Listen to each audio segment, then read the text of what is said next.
Thank you for joining me today. I'm Jacqueline Priestley, and you have tuned into Let's Talk About It.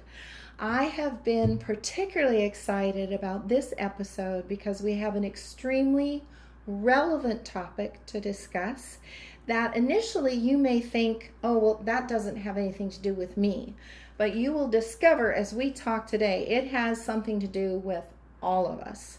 So I am thrilled to introduce to you Reverend Dr. Sandy Morgan has been kind enough to come into the studio today, and she is a tremendous influencer and a woman of impact. She's very passionate. She is the director of the Global Center for Women and Justice at Vanguard University. And thank you for being here. The invitation. I have just been thrilled. I was up in Portland this last week and just thinking about, yay, I can hardly wait till I'm back in town and we're going to do this show together. So we have so much to learn. Now, you have been an active teacher in the healthcare field, educator, and then you're an RN. Yes, ma'am. And you were you doing acute care for? Yes, actually, I was a pediatric night charge nurse. Wow. When I saw my first commercially sexually exploited child. Oh. Which is one of the most egregious forms of human trafficking. Yeah. Oh my gosh. I can't even imagine what that would be like to be confronted with that and then have to care for that little one. And no wonder you're so passionate. That's right. And this is a life calling for you. No wonder. I mean, I have so many questions for you because we were talking before the show and I was saying to Sandy, so many of us, this is such a grotesquely uncomfortable subject matter that I don't know about you all, but part of me just recoils. And it's almost like, I don't want to think about it. I don't want to look at the pictures. I don't want to know. Don't tell me. And we were saying that a lot of good people of various faiths, good people, are kind of doing the ostrich thing, where it's so uncomfortable, we just kind of want to stick our head in the sand. And we think, well, I'm just one person. I can't do anything anyway, so I just won't think about it. What do you say when someone thinks that way? Because it's such a huge issue that it can make those of us who feel powerless about it, it can make us just kind of shrink back and assume I'll just not get involved. And we hide mentally and emotionally from it. And we feel powerless. So we think, I'm just one person, therefore I won't do anything, which is, how do you even... Well, it's a lot easier to talk to my Christian community about this because we share some common values. Yes. And we understand that this isn't actually an option. This is something we are mandated to do. In Proverbs 31:8, it says, be a voice for the voiceless, ensure justice for those being crushed. So I start from the perspective that we are all called to be part of the solution. We are all called to be a voice and to do something, to ensure justice. And that word justice in Proverbs 31 is about righteousness. It's about making the playing field level, making it fair. For the very least, for the most vulnerable, for some of the people you're talking about. And the little ones who don't have a voice. And, too many people, I don't know how it is with other faiths, but I know, and there's wonderful people in all faiths, wonderful, wonderful people. But I know that the Christian faith, we're taught so much about forgiveness that sometimes we think, oh, you just have to forgive and you just have to. And no, justice has to be served. Evil people have to be removed from society so they can't continue to be perpetrators. That's right. And I love the fact that you're the director for Global Center for Women and Justice, because we want justice done and we want the bad people to know, there's a price to pay if you get involved in this and you get caught. Absolutely. You're not just going to get a hand slap and a year or two of prison time.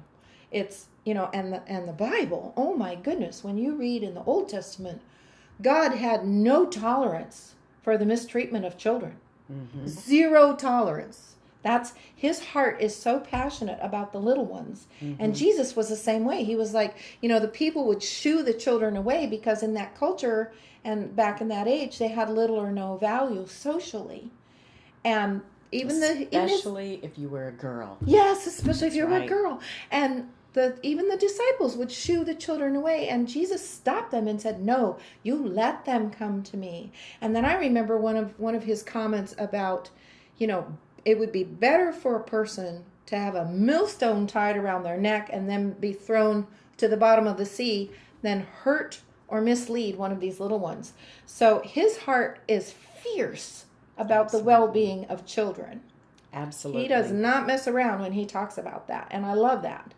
So we shouldn't mess around about it either, and we can be called to action. But one of my concerns, and I'm realizing now that I'm a grandmother, I look at my little children and I'm thinking, we all know somebody who you're either an auntie or a big sister, or you have children of your own, or you're a grandma or a grandpa, something.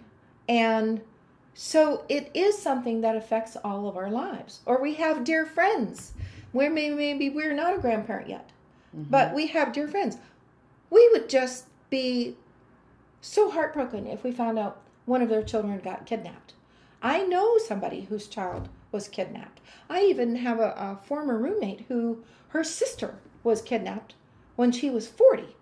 So this is no joke. And her children were left orphans. So it's far-reaching. It's very far-reaching. So how do we, as public people who don't have the training you do and the expertise and the knowledge and all this stuff, how do we even recognize if we think, oh my gosh, maybe that person's, something seems odd here, something seems not right? Who do we notify?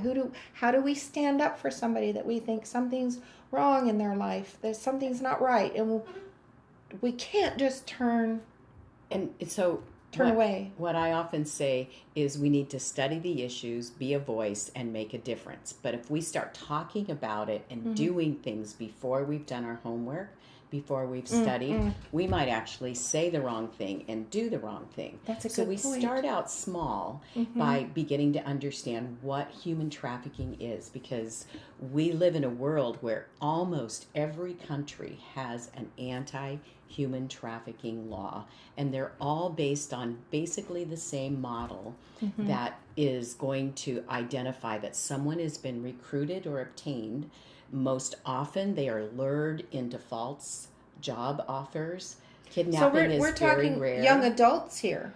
And children, and even older adults. One of our oldest survivors in Orange County, California, where we are, is 70 years old. Wow. She was recruited in middle age and was a slave for a long time before she was rescued. But there's three pieces to the basic model of what defines human trafficking. The first is how they were obtained and recruited. So the trafficker offers them a false job or kidnaps them, or just somehow obtains them and then transports them. Targets them and lures them in. Yeah. And this can be for labor trafficking or for sex trafficking. Yeah. So we have a lot of cases in the United States of young people, adolescents, who want a summer job to make some money, and somebody says you can make a lot of money selling magazines. Yeah. And they get lured into this and they become labor trafficking victims. Wow. The second component. So they're kind of enslaved, working hard, not making the money they were promised, and now they're also being abused on one level or another and taken advantage of completely, and they're trapped. Of exploitation. Yes. Well, and the three elements of being trapped are force, fraud, and coercion, and those are terms that define how someone is kept a slave. It can be because they are locked up. That's not as common, though, as fraud and coercion. Fraud got them into it, offering them something. And so many times in sex trafficking, the traffickers pretended they were interested in them as a person. Yes. And it was like a romantic Yes. engagement. Yes. Or young girls are then- told, "Oh, you're so pretty. You could be a model." That's right. And every little girl, every little girl gets like that, and they then just they're just have suckered in and dreams lured in. Yeah. And Yeah. not the capacity to Yeah. make good decisions. Yeah. But the third component, because we said force and fraud, is coercion. And coercion is when someone threatens you. If you don't stay and do this, Jackie, we're going to go get your grandchild. And we know where your grandchild lives. Yes. And they so give you the you're not information, and going you realize, to- oh my gosh, they do Yes. know. And so you're completely immobilized because of the fear caused by that threat.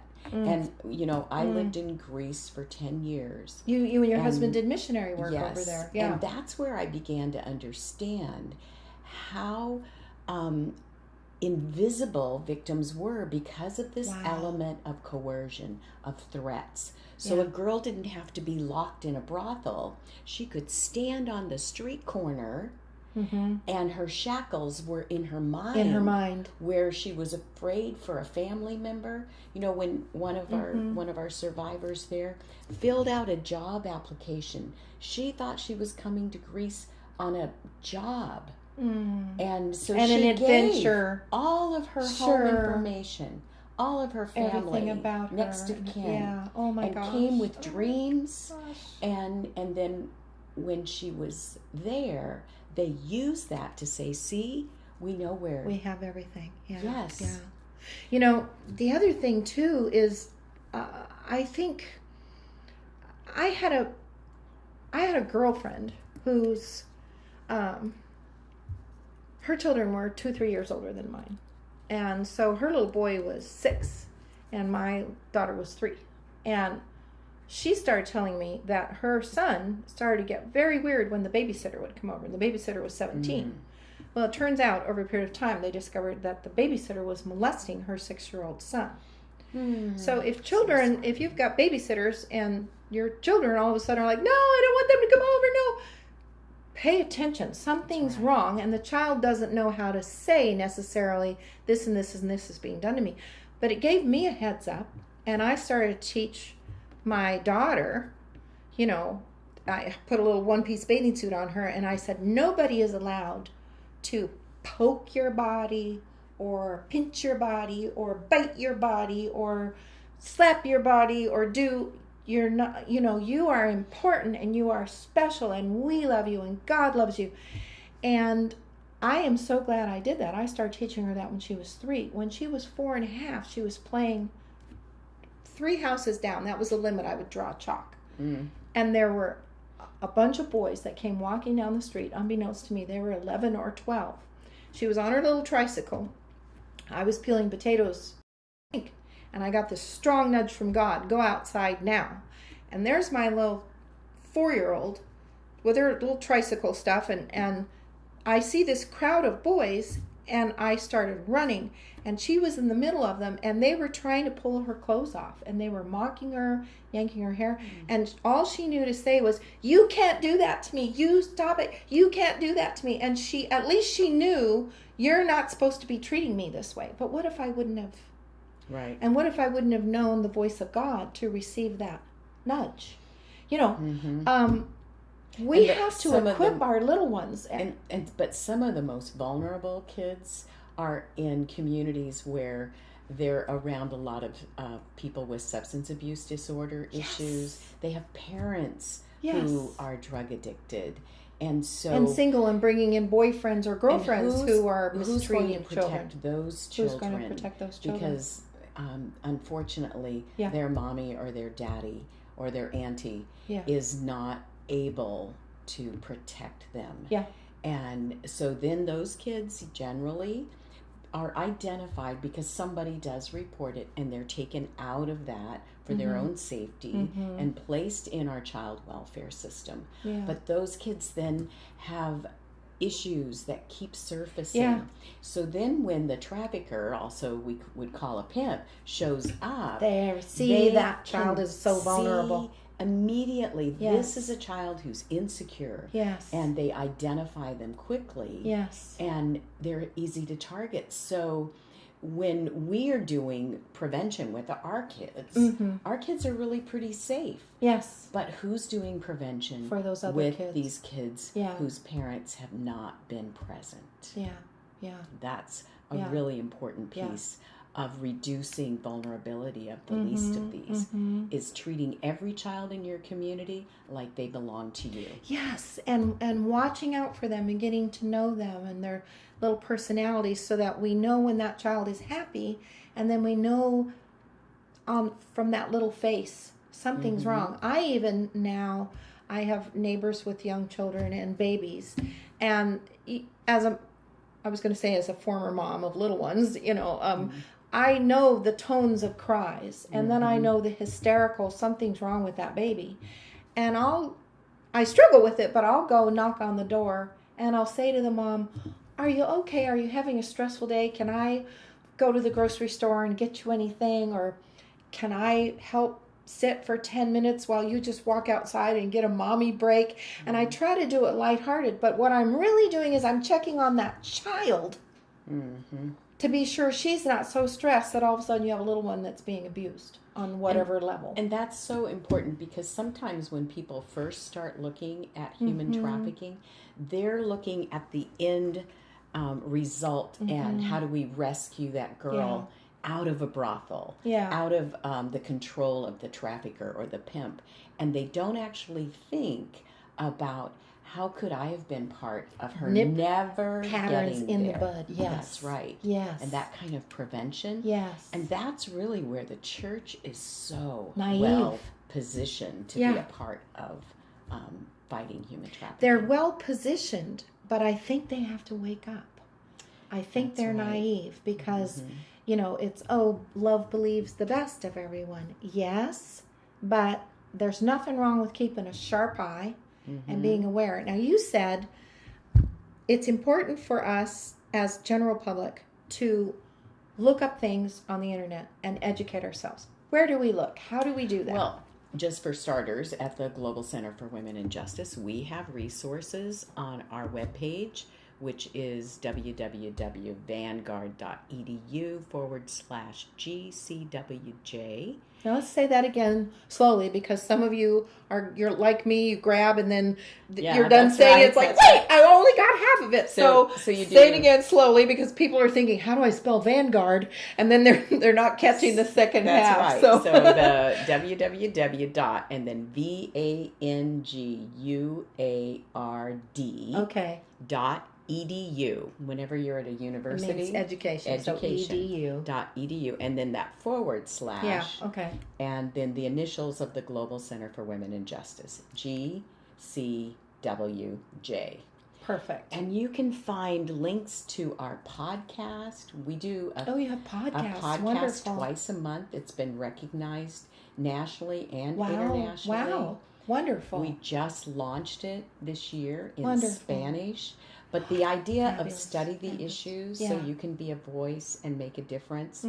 Lots of resources on that podcast webpage. Wonderful. And the name of the podcast is Ending Human Trafficking. Wonderful. And you can just Google that. Wonderful. And the idea of nipping it in the bud, it's much easier to nip it in the bud and equip early than try to rescue somebody from the deep well of... And if your community, if your church knows what's normal for 6 blocks around you, and you see something happening, then that's the time to let somebody know. And I want you to know how to call for help. So how do we do that? If you're in the United States, you would call the 888 number, which is 888-3737-888. Oh, that's and easy. That's our national human trafficking hotline. So 888-3737-888. 888. You get an A, Jackie. Well, yeah, that's an easy number to remember. That's right. It's like a bookended number. It's such a great hotline because you don't have to be an expert. You don't have to say, I know this is human trafficking. Right. You just have to call and say, I saw this guy hanging around in our Something neighborhood doesn't seem that right. seems to be talking to our younger girls where nobody's home from work yet. Or you saw somebody with an older man with a really young girl. Call the hotline number and someone will get the information to the right people to investigate. Oh my gosh, can it barely be that easy? I mean, talk about making it convenient for us. We can do it. So we don't have to be afraid of, I'm overstepping my bounds. And you know what? I'll tell you something. Better to overstep. That's right. And watch out for a little one and find out, no, it was nothing. Thank you, God, it was nothing. Better to overstep than not make a call like that. And then you find out 2 years later, oh my gosh. And then you've got that ache in your heart where you're thinking, I could have made a call. That could have made a difference. And no skin off your nose. And to your point, oh my gosh. Like year before last, I think, was the statistics that are in my mind. They had like 21,000 calls to the hotline, and they recovered more than 5,000 victims. Oh. Isn't that fabulous? But think about wonderful results. That means about 15,000 calls didn't result in a rescue. Yeah. But 5,000 did. So if you were one of the ones that didn't, you still helped move towards that. And how do we know which call is going to be that? Yes. And with little ones, we need to equip them. I remember I learned so much from what my girlfriend went through, and I thought, I need to tell my children. And I told my son when he was about 4 or 5, I said, because he was starting to get to go to friends' houses of people I knew to play for a little while or ride bicycles, and the moms and I knew each other. But I took into account, there are older brothers in that home. So I told my son, if you ever have a big brother of your friend who says, hey kid, come here, and they want to show you magazines with pictures of mommies that don't have any clothes on, or they want to say, hey kid, come here, and then they tell you to pull down your pants or do this or that, you say, no thank you, and you run away. And if they're mean to you, and because I knew about that threat thing, I said, if they're mean to you and say, you can't tell anybody or I'll beat you up or I'll kill your dog. I said, bad people say mean things to little children. I said, it's okay to say, okay, I won't tell. And then you come running home and you tell mommy and daddy right away. And for the, and that happened to my son when he was 6, and he knew what to do because I had anticipated. That's right. And I told him. And in this era of the internet, oh my gosh, we have amazing prevention resources. Really? That you just would not believe. In fact, one of them is a video for children as young as 5 or 6 years old. Okay, we need to know about that. How does that work? And the video is called "It's Okay to Tell," and it's on the netsmarts.org website. Netsmarts, as in NETS SMARTZ.org. Netsmarts with a Z. Netsmarts.org. And it is a partnership with the National Center for Missing and Exploited Children and the FBI. Wonderful. And they have the most amazing videos. They have games. They have ebooks that are all designed to keep our children safe, to teach them it's okay to tell. Yes. Can you imagine a child playing a game and someone has written a program so that pornography pops up in the middle of their video game? This is what netsmarts.org is designed to teach children what to do when that happens. One of my little grandsons is in a sports class and in the region where he lives, and an older boy, 11, 12 years old, did the hey kid come here and had an iPad and exposed my grandson. Oh my gosh. The shift in how my grandson perceives things, I'm really praying about it and have cried about it, and we're trying to help him understand no, and we're praying, God, please wash that out of his little mind. That NetSmarts video would be really Yeah, helpful. so Yeah. what a wonderful thing to know about that. And boy, am I getting on the phone with my older children who are parenting my grandchildren, because that's a great resource and so many people don't know. And so many people don't understand how their children can be at risk without them knowing. Yes. Because it's not out on the playground or in front of your house anymore. Yes. It's when they're in their room on their laptop. Yeah. And I did a podcast, number 69 with the Ending Human Trafficking podcast, where a 12-year-old in Chicago was recruited online for exactly the reason you mentioned at the beginning of the show. She wanted to be a model. Yes. She lived in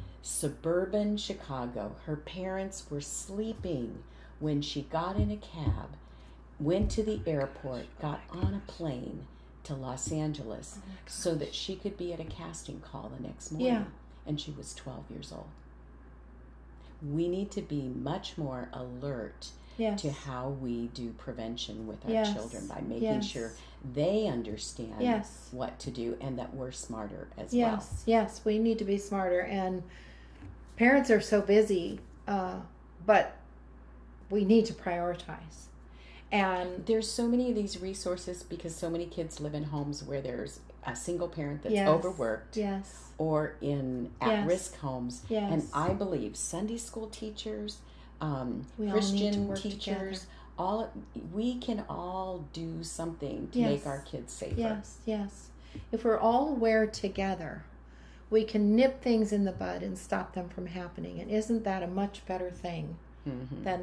So we are out of time. This has been an amazing program. And there's so much more. We have so much more. Would you be willing to come back and we can continue? Okay, good. Great. Thank you for joining us today. Thank you, Reverend Dr. Sandy Morgan. Thank you. What a woman. And you have been watching Let's Talk About It. I'm Jacqueline Priestley. Please watch this show again and again. Tell your friends about it so they tune in. And tune in for the next program because we're going to continue to talk about this very important subject. Great spending time with you. I'll see you next time. The preceding program was brought to you by the Holy Spirit Broadcasting Network, HSBN Television.